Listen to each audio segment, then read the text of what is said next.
hello, hello. This is Miri Pizann. I am a gluten-free coach, and I am so glad to be here with you today. Oh gosh. So today for me is, let's see, we are meeting right now. It is April 14th, and which is a Friday because we at the League of Gluten-Free Adventurers meet on Fridays for live. So let's see about me, just to introduce myself a little bit. My name is Miri Pizann. As I said, I have been gluten-free for about a decade at this point. I know all of the ropes, although, maybe not all of the ropes, but because there's always room to learn more, but I'm got this down pretty well pat. But I remember what it was like when I first had to go gluten-free and how difficult it was. And it felt like the only safe thing to eat was ice cubes and maybe some raw lettuce, because you can't put the salad dressing on because that might have gluten in it too if it's got like soy sauce or something. So it was really frustrating and scary. And I remember that there was a lot of heartache for me in particular. And I don't want anybody else to feel that way. So I have started up a coaching business to help people move through those feelings so that they can get to the easy stuff and hopefully do it way faster than I ever did. So that's me. And today's topic is about ordering safely at a restaurant. But before I get to that, we do have a couple of news items that I wanted to share in the gluten-free community, mostly in the US, because that's where I'm based. But this is stuff that's good to know anyway. So up until now, I had been recommending that maybe you be careful with oats because the protein that is found in oats, avenin, is different than gluten. And some people who are celiac or sensitive to gluten react also to avenin, but a lot of people don't. So as long as you get the dedicated gluten-free oats, you should be okay. And that has been my stance in the past. However, Gluten-Free Watchdog, which is a nonprofit service and it's run by a registered, I believe she's a dietitian, but she goes out and tests products and double checks to make sure. So we've got that layer of protection because the FDA says this is what's supposed to be.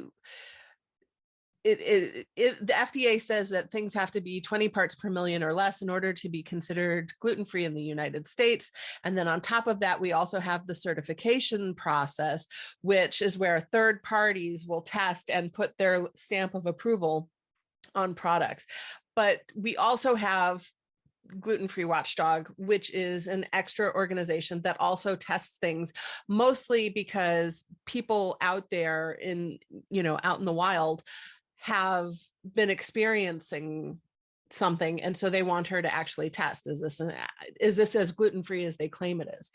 And so she has released something within the last week or two stating that due to supply line issues, manufacturers, when they use oats, may or may not actually be using dedicated oats, and that even if it says it's dedicated on the packaging, that every so often she has found wheat, rye, or barley, usually wheat, in the product anyway, and she's found gluten in there when she tests. So, but it's not something like the entire product is contaminated. No, it's just this one little section over here because one little piece got in. And so it makes it very difficult to test consistently. So even if somebody over here, even if the certification people are testing, if they don't get one that happens to have that contamination in it, then they won't realize. But for whatever reason that somehow somehow other grains are getting into the oats and causing problems. So that is something to be aware of, that the oat supply in the US right now is mildly contaminated. And so you need to be careful, you need to be aware, and you need to stop and think, do you really want to have that oatmeal today or the oatmeal cookies? Even if it says it's gluten-free, it may or may not be after everything's been tested. And so I am putting this news out there to you because it is important to me that you make educated decisions. And some people, they're like, well, I don't eat oats anyway, so it doesn't matter. But the folks that do, this is just something to be aware of, that right now with the supply line issues being what they are, this could be a problem. So I give that to you. And, if you still like having a hot porridge type food in the morning, let me tell you, I have had buckwheat porridge, I've had millet porridge, I've had I feel like there's one other one, but you can make porridge out of things other than oats, and the flavor will be slightly different because it'll taste like buckwheat and not oats, but it can still be really satisfying and delicious. And so just I want you to remember that there are always options out there, that you're not just like you have to give things up. You might have to transition and shift a little bit, but that's different than never having it again cold turkey. So, and if you have questions about how to replace oats in a recipe or something like that, I'll be happy to chat with you. Drop your comments or questions in the comment section and we can have a discussion. So let's see. Oh, and then also in the US gluten-free community news, Patrick Auger has been putting out teasers that he is developed. He's in the final stages of testing a wheat-free, gluten-free bread flour that you can use in mainstream recipes. So this is really exciting for anybody who bakes bread. And, like you can just grab a bag, do it, and make all of your old recipes just the way you used to. So that's out there also. And this is wheat-free and gluten-free bread flour from probably from Better Batter, I believe that's how that's going to be getting out there. Okay, so that's my little news section that I wanted to share with you. And then on to today's actual topic, ordering at the restaurant. So in our little group, we had a great discussion going, talking about how it's important to have patter, how, but it's one of the things that I wanted to talk to you about. And I think this is maybe a little bit preaching to the choir because our community is just so generous and kind and uplifting. Like we really are the best people. And I love spending time with you every day here in this group. But I wanted to talk about how you go into the restaurant, like what are you carrying in with you? Because how you present yourself to the staff at the restaurant actually makes a difference in how they're going to treat you. I mean, if you think about it, on the one hand, if you've got somebody who's like having a bad day and they're grouching at you and they're snapping at you, and on the other hand, you've got somebody who's just like, yeah, let's make it work. Who are you going to gravitate to? Who are you going to want to put your energy towards and help out?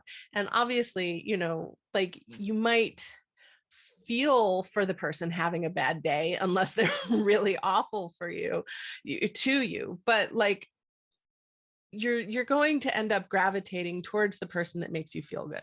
And I am not saying that you need to pander or anything of the sort, but what I am saying is that when you go into a restaurant, it can be really, really beneficial to kind of center yourself and take a deep breath and go in and just, leave your stress behind at the door and go in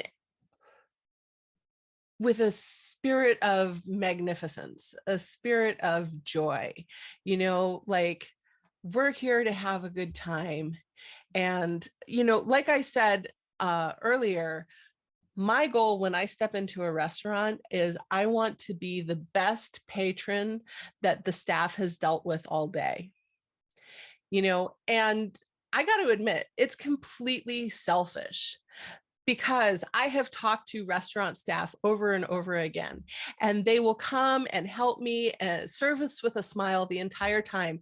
And I can't even tell you how many times I have had this conversation with them at the end of the day, or at the end of my dining experience, which was, I've been having a really bad day. All of these people are yelling at me over there. There was a party that walked out on the tab, and they just go through and they list all of these hardships that they've been dealing with. And they were like, and then I come over here and I talk with you, and it's just so easy.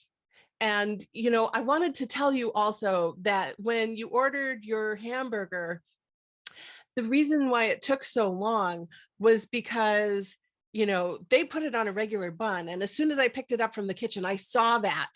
And I was like, oh no, you have to make this all over again. So the reason why my burger took extra long that time was not because they were so busy or because, my server was just sitting on it or whatever. And I could have been cranky at her and like, where's my freaking food? But I was just like, okay, it takes it, like gluten-free takes longer. It just does. And so I kick back, I talk with my husband, if it's a place that we're going where they have a dedicated fryer, I'll eat a couple fries or whatever, and we'll just sit there and have a good time until the food shows up whenever it shows up. And because I was so easygoing about it, they were like, oh no, they would catch stuff that, mistakes that the kitchen made before I ever saw it or knew about it. So it added an extra layer of protection for me. And so I wanted to share that with you, that this is absolutely a tool to add to your arsenal to be kind.